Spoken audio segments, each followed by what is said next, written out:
And as usual, we'll start off with a little meditation practice. And as usual, I'll say something before we can actually sit in meditation. But I hope that's okay.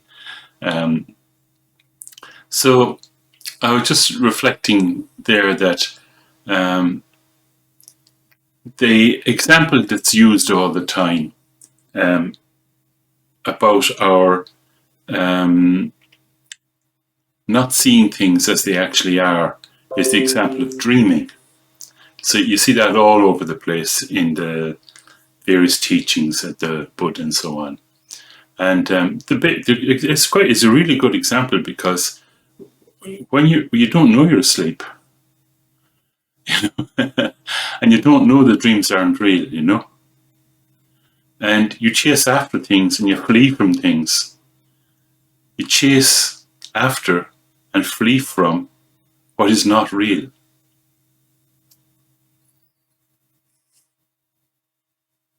So that's why they use the example of the dream. So the question then comes around, what is real? So to discover what's real, you don't need any scientific instruments. You don't need any analysis. You don't need any theory. You particularly don't need any belief. If you believe, it distorts. And so, how do you know what's real? You can experience directly simply by being present. You don't need any theory. Do you understand? It's just being present. So, what's meant by being present? Basically, that you are awake and aware, that you're not lost. It's as simple as that and as difficult as that. So basically, in meditation, we're actually practicing being present. That's what we're practicing all the time in meditation. Not chasing after or fleeing from mind's apparitions, thoughts, memories, emotions, neither chasing after them nor fleeing from them. How do you do that? By surrendering, by letting go,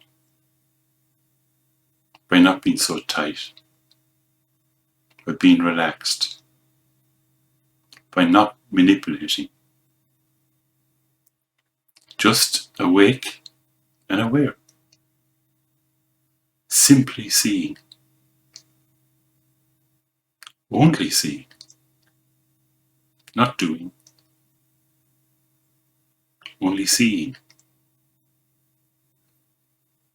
That's it. So, let's give it a go.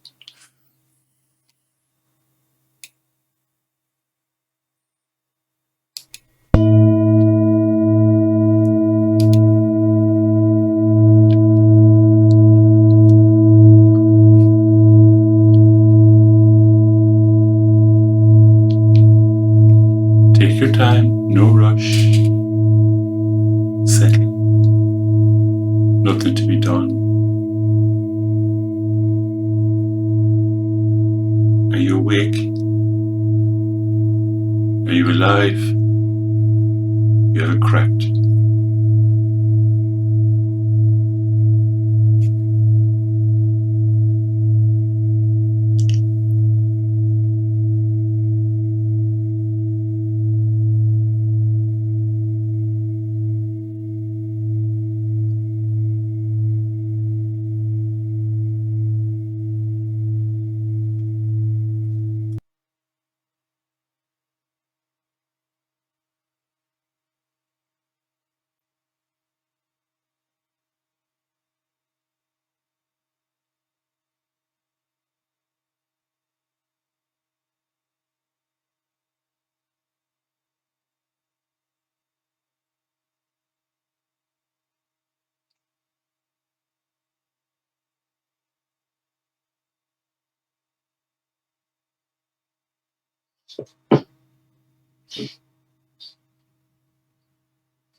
We're not trying to do anything here.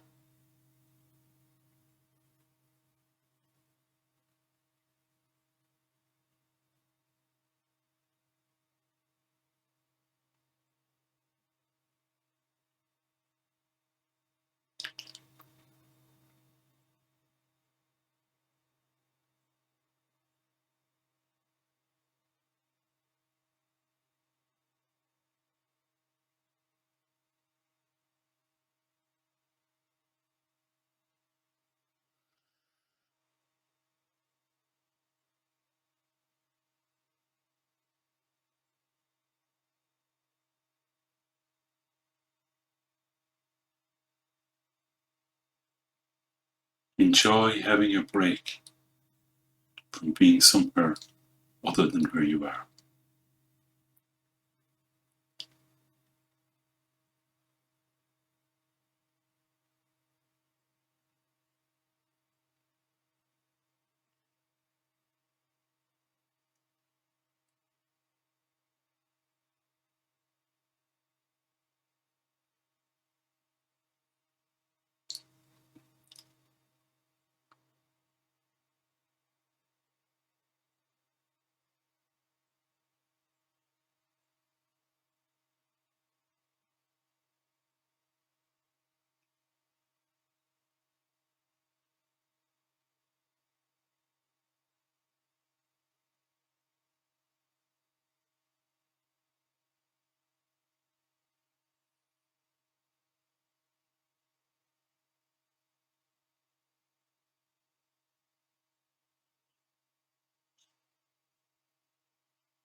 Martin, could you Cecil? repeat what you said?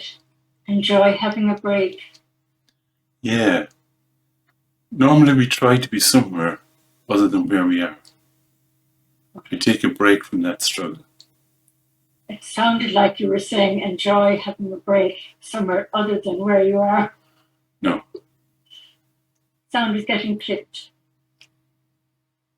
A little.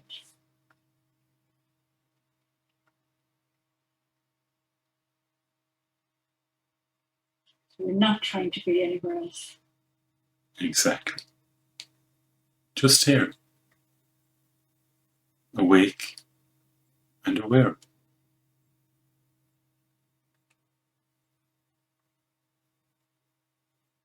Neither chasing after nor fleeing minds, apparitions. Just here.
1 sec now. It's over to you, Cecily. Just give me 1 sec. Okay, thank you. So, the contemplation is based on what Buddha taught. This is to misperceive reality, is to suffer. Now, Martin's led us to understand what we mean by what's real. So we're going to first look at misperceiving reality. And sometimes we try and figure out what we mean by the words that we're using. So what do we mean by perceive? Is it mental?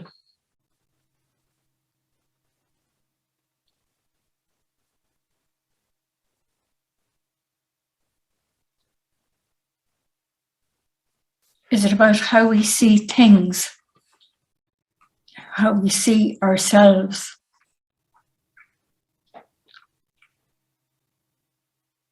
How we see others?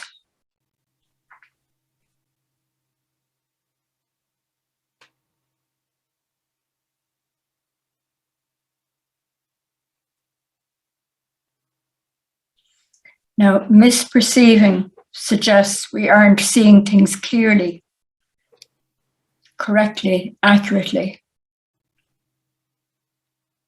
that we're somehow mistaken.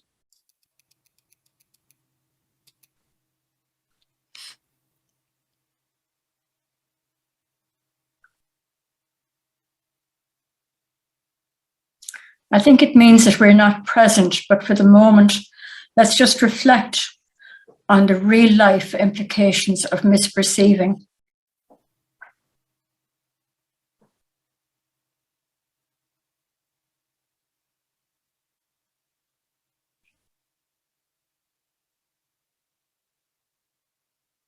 I think bringing concrete examples to mind would be good. And for me, I can give an example, as usual, of the cats. I fed the cats in the patio the other day, and one of the female cats kind of lashed out at a male cat who was hogging her pile of food. But when she lashed out, she didn't see that I had put another pile of food there for her, a fresh pile. She kind of got pissed off, went off in a huff. So is that the kind of thing for us when we get things wrong? Do we get upset, blame?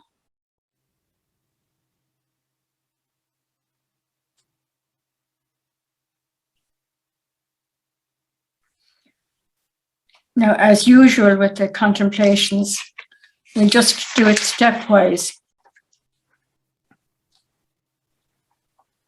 And by that I mean to just drop the contemplation, rest for a moment. If your mind is busy, you can just feel 1 or 2 breaths. The idea here is to drop everything and just be present.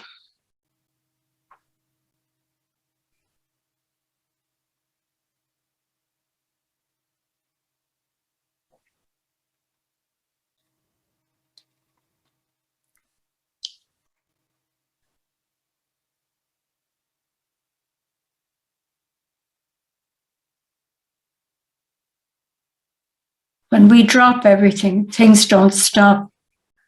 Martin mentions apparitions in mind. You can just observe.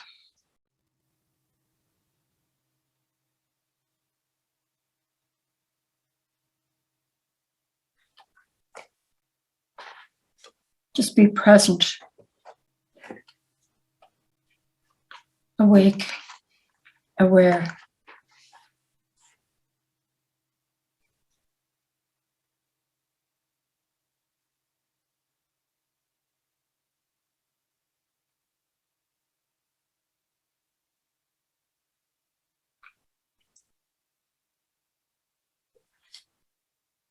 We're not doing something, just seeing.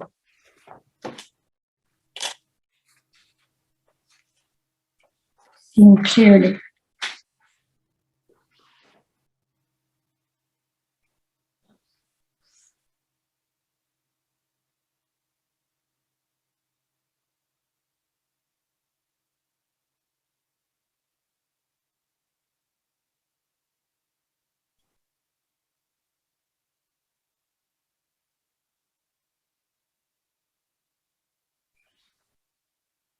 We take a look at the process again, reflecting and contemplating. Martin has said that confusion and suffering that we experience happens because we have a false perception of reality. So confusion and suffering we experience happen because we have a false perception of reality.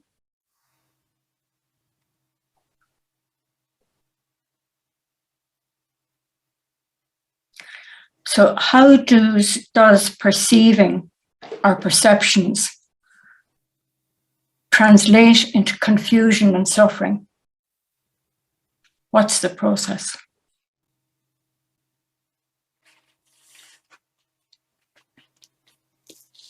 It seems to be quite active,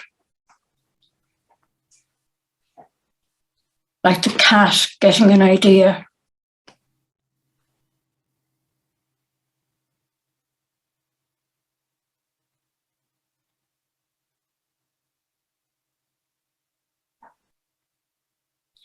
If we react in that way, when we don't see things clearly, what happens?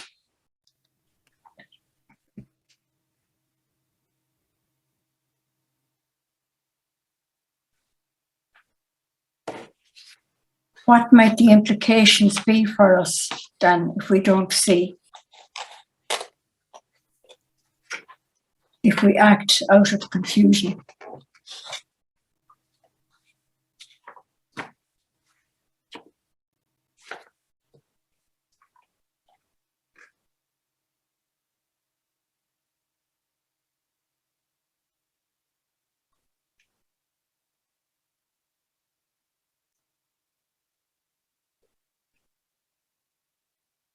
Now, when do we have an option? When can we see?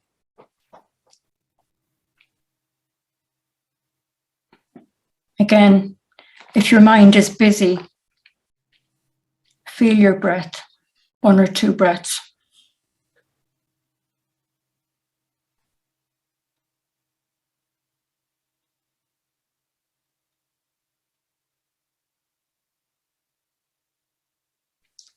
Allow yourself to feel ease.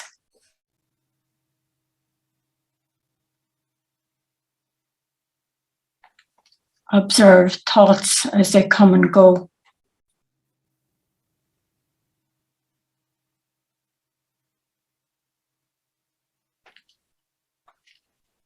They're like the waves on the ocean.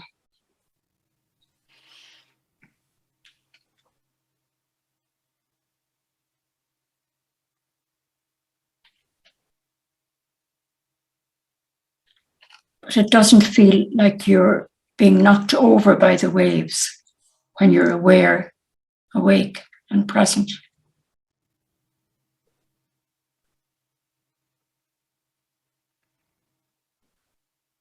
You can see, you can observe, even in the middle of it.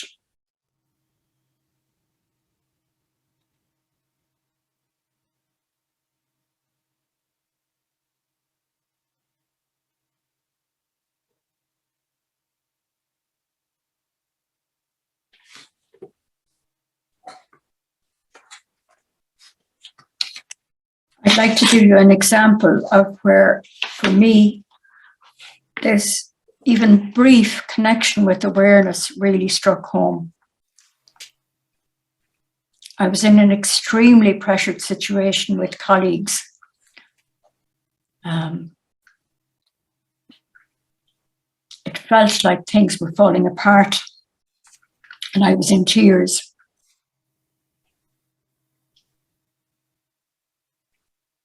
But I took a break for a few moments, excused myself. And then in that break, in that kind of pause,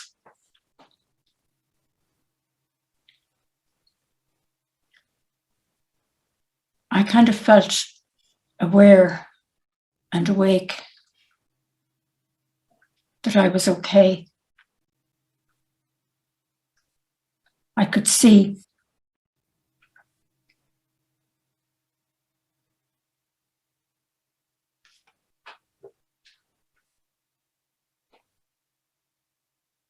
It just needed a moment or two away from the situation. And when I came back, I was aware, open, and ready to listen to their recommendations and follow them.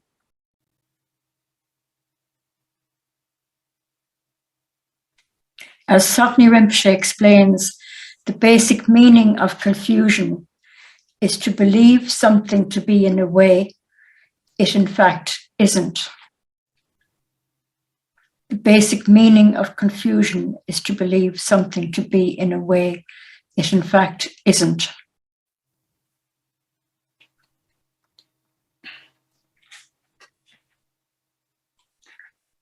Seeing that with that kind of presence was a real breakthrough for me.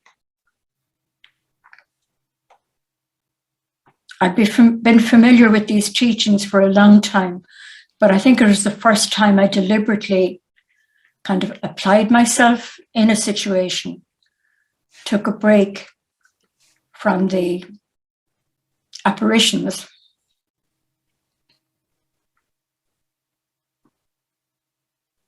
And that connection with awareness is something I find I can connect with more and more when I remember.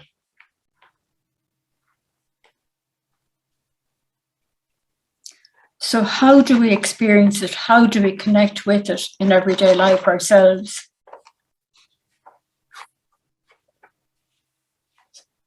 Just like now.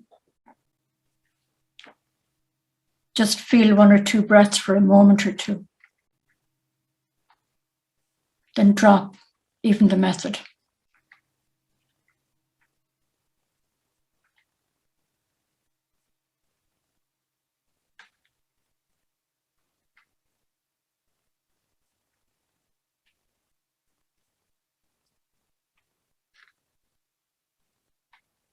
You're awake, aware. You can see.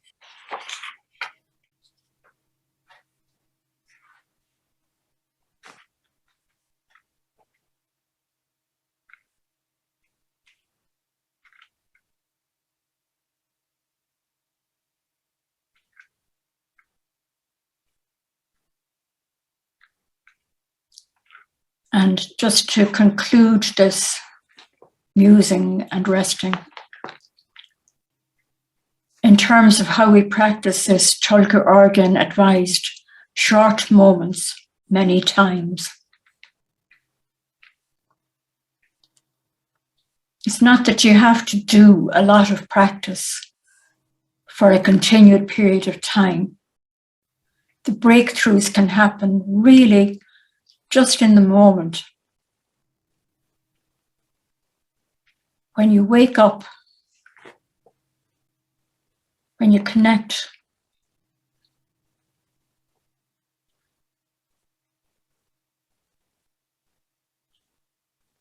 because our awareness is there all the time. And even when we see the confusion or see the anger, the upset, the distraction, we are aware. We've kind of woken up to it. We've awoken just into being aware, present, and seeing.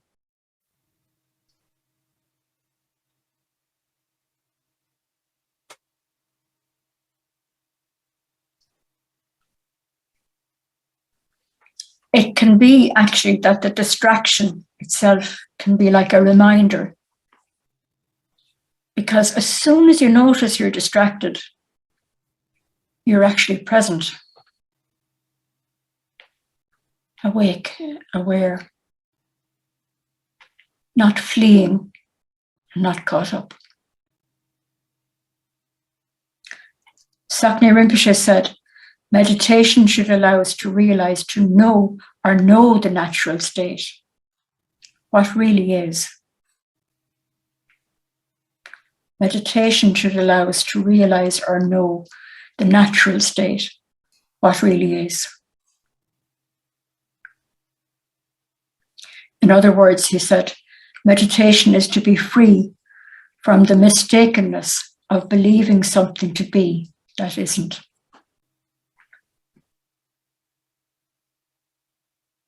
So I'll send the quotes from Sakya Rinpoche in the link to the video when that's coming out.